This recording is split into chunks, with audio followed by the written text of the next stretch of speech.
Halloween felt like it was yesterday, and now here we are already discussing the holidays coming up and Christmas and New Year's, and it is crazy how the end of the year seems to fly by in comparison to the first 9 months. What has not flown by, what has been an enjoyable ride this entire season, has been ASU's football campaign that ended on Saturday. At least the regular season did. They've got more games to play, at least one more, if not a couple more.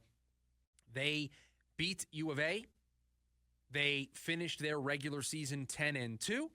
And they punched their ticket to the Big 12 championship game. So it's pretty simple. They're going to play a game on Saturday, and then they're either going to win, and they're going to play in the college football playoff, or they're going to lose, and it's going to be a pretty nice bowl game set up for them. That's how this is going to go. They have at least 2 more games left this season, if not more, depending on how Saturday goes and how a potential college football playoff berth will go. I'll tell you right now, though, the disrespect is still real.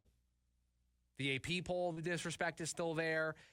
All these projections still have them as the 11 or the 12 seed, don't have them getting one of those buys. The disrespect is still real after what they have done. And we'll see. I will save my anger for Wednesday's show because I'm not going to get angry about something that hasn't happened yet. We'll see where the College Football Playoff Committee ranks this ASU team entering this Iowa State game on Wednesday. They'll do so Tuesday night. We'll react to it Wednesday. But I got to tell you, if after all of this, if they beat Iowa State and they win the Big 12 title and they add another ranked victory to their schedule and they don't get a bye, I'm going to be pretty annoyed when we come in here next Monday. But that's for a future show. This ASU team is playing for a Big 12 championship game on Saturday. They will be in Jerry World, their first year in the conference, playing for the conference championship. What a wild sentence to say in 2024, but they have done it. And I guess the question to ask here is, what's the biggest reason for it? What is the thing that you would point to say the Sun Devils are 10-2, the Sun Devils are playing for a Big 12 title, the Sun Devils are almost college football playoff bound because what would you fill in the blank with? And there's a lot of candidates. And I don't want to take away from the other candidates by putting it all on this one person. But to me, it's one person and one person only. Because he should be coach of the year. Kenny Dillingham is the reason this team is 10-2. Kenny Dillingham is the reason this team is playing for a Big 12 championship game. That doesn't mean Cam Scatterbo hasn't played an incredibly important role. And if this team does go on a run where it's winning the Big 12 title on Saturday and they might win a college football playoff game and they might pull off an upset or two along the way, it's going to be because Cam Scatterbo is playing and healthy and is being a difference maker and is a bulldozer and is running downhill. Please do not take anything I'm about to say about Kenny Dillingham as knocks on Cam Scatterbo or Sam Levitt or Jordan Tyson or this defense. But you want to know why all of that stuff works together? Do you want to know why that recipe has added up to being 10-2? Because of the culture that Kenny Dillingham has set. He took a team, it was a barren wasteland.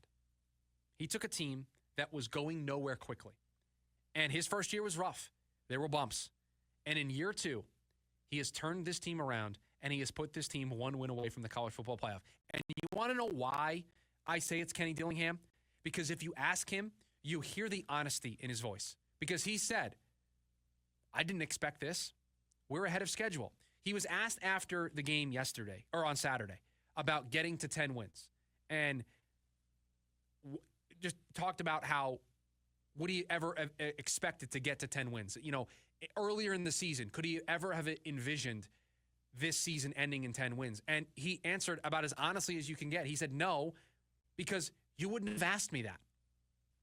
You wouldn't have asked me if this team was going to be a 10-win team the second or third week of the season. You wouldn't have asked me that after we were, 1 game 3 or 1 game 4. That was not on the table. It was not on anybody's radar. It was not what we were expected to do. Again, predicted to finish last in the Big 12. 1 win away from being first in the Big 12. And it wasn't some mid-season turnaround. They just slowly, over the course of the season, took care of business. They have 2 losses this season. One of their losses is a game in which their starting quarterback, didn't play. So other than that, they have 1 loss on their calendar, playing just as well as any other team in college football, basically, throughout the course of the season. Why? Because their coach has them engaged. And do you want to know why I default to Kenny Dillingham? Because culture matters. Your players believing in the message that you are selling matters, and that can only come from a head coach who's authentic, who is real, who can connect with his players. You saw the way he acted after the Utah interview, and I know that was probably to a lot of people in other markets, in other cities, in other programs. Their head coach wouldn't do that, right? Would Kalen DeBoer do that in Alabama? Would Ryan Day do that at Ohio State? No. But do you want to know why the players play as hard as they do for Kenny Dillingham? Do you want to know why this city right now is backing this program the way that they are right now? Because that's real. That's authentic. That's something you can get behind. Authenticity sells. Authenticity matters. You want a player in today's college football to stick it out and run through a wall for you, run through a wall for your program? You got to be willing to run through the wall first. And that's what Kenny Dillingham does for his team every single week. And as the pressure has continued to mount, and we talked about it, there was no pressure early in the season. There was no pressure when the Big 12 campaign started. There was no pressure on this team. The pressure really got here around the Kansas State game. And I wouldn't even say that because you needed Kansas to beat BYU in order for all of this to unpack itself. But it did. And they walked into Manhattan, Kansas, and they beat Kansas State. And then the pressure mounted up again. And they had to play at home against BYU. And all they heard all week long, because I said it, I know other radio shows in this market said it, I know other podcasters said it, I know other people used column inches to say it. It was not a secret. It was the most important game ASU had played in over a decade. It was going to be the most important home game in over a decade. You couldn't run from that. You couldn't avoid that. They didn't. They ran towards it. They ran through it. And then they played the U of A. And then they played a territorial cup game that mattered for one side and didn't matter for the other. And it was on the road, and it was traveling to a team that probably the bulletin board material was easy. Go ruin their season. Go make sure they can't continue this journey. You can be the footnote, because we said it.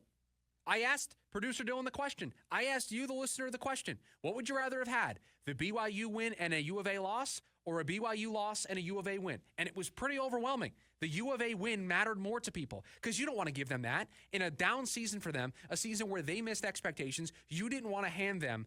They were the reason your season ended. Well, guess what? You didn't. You went down there, you took care of business as the pressure continued to mount because your coach stayed even-keeled throughout the process. So the reason why the Sun Devils are playing on Saturday, there's a lot of them. The quarterback, the running back, the wide receiver, the offensive line, the defense, the coaching. There's so many reasons. But at the end of the day, all of it came together because the coach put them in this position to succeed, and they have thrived. He hasn't asked them to do too much. He has not put too much on their plate, and he has had their back every step of the way. And so they are willing to run through that brick wall. And when he makes a play call, there's no second guessing it. When he has a decision to go for it on fourth down, there's no second guessing it because they believe in their coach. That's a scary thing for other teams in college football. It should be. It should be a scary thing for Matt Campbell and Iowa State on Saturday. If this team gets into the college football playoff, whoever they draw in the first round, that should be scary. Do I think ASU is going to win a national championship? No, I do not think so. I do not think they're on the level of an Oregon. They're on the level of an Ohio State. They're on the level of these SEC schools. But the perks of having a season like this is you've exceeded expectations. And we have said it all along. The goals you have as a team in college football, make your conference championship and win your conference championship and play for the college football playoff. ASU has done more than we could have ever asked for. And if it ends on Saturday in Arlington, Texas, so be it. They would have put themselves in a position that beforehand nobody thought was possible. If they win on Saturday, it's all icing on top of the cake if they play for the college football playoff. It's all icing on top of the cake. And the reason why it is all possible is because ASU made the right hire, and that guy that they hired, Kenny Dillingham, has poured his heart and soul into this university. And you don't think that matters? You don't think it matters when you walk into a program like Kenny Dillingham did, that you got to give it your all? Because look where they were. They were at the bottom. You got to get people to buy back in, right? It's hard to win football games. It's easy to take over at Alabama, though. It's easy to take over at Ohio State. Those are perennial winners. They have the backing. They have the institutional support.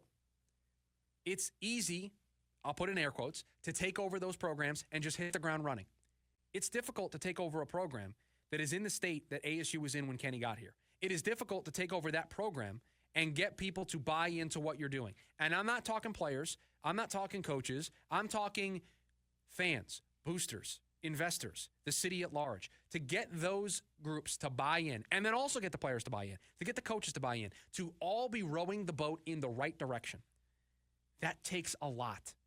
He's done it in less than a season because in year 2, ASU is playing for the Big 12 championship game. And so Sam Leavitt deserves all the credit in the world because he's running this offense, and he is a large part of why they are winning football games. Cam Scatterbo, you can tell when he's out there the difference that he's able to make. Jordan Tyson, having a number 1 wide receiver, it matters. It all matters. Every single part of this team is why they are here right now. But the person who took the recipe and has cooked this meal to perfection is the head coach of this program. Because this head coach somehow in year 2 has his team 1 win away from the college football playoff. So if you want one reason why they're here, why they're playing on Saturday, why I am already jacked up for this game, it's because of the job that Kenny Dillingham has done, and he needs to be on the short list for Coach of the Year, and I think he should be the favorite. I'm sorry, but you were projected to finish last. You have a chance to win the Big 12 championship. What more could you ask for?